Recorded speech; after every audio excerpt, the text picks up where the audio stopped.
So tell us, what brought you to write your story and send it over and submit it and say, well, I'll be brave and I'll tell everyone what happened to me and how I grew from it?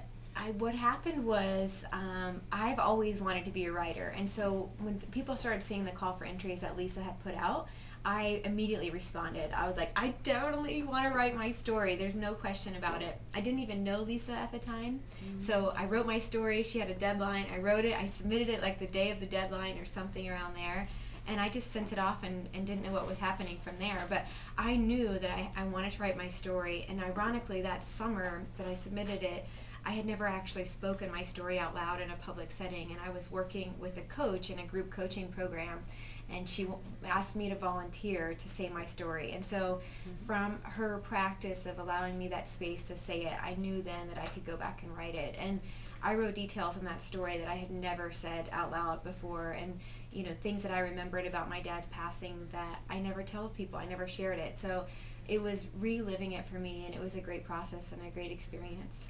Yeah, I was reading in your story that your mother... Reliving it for me, and it was a great process and a great experience.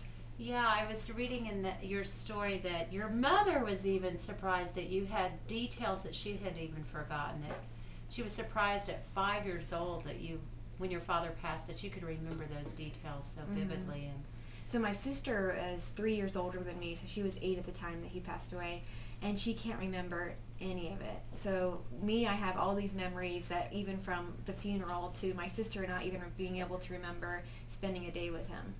Wow. So that must have been really healing to kind of move that out of your body and onto the paper and get it out of your cells, really. Yeah, I felt like it was a huge release. It was great. Yeah.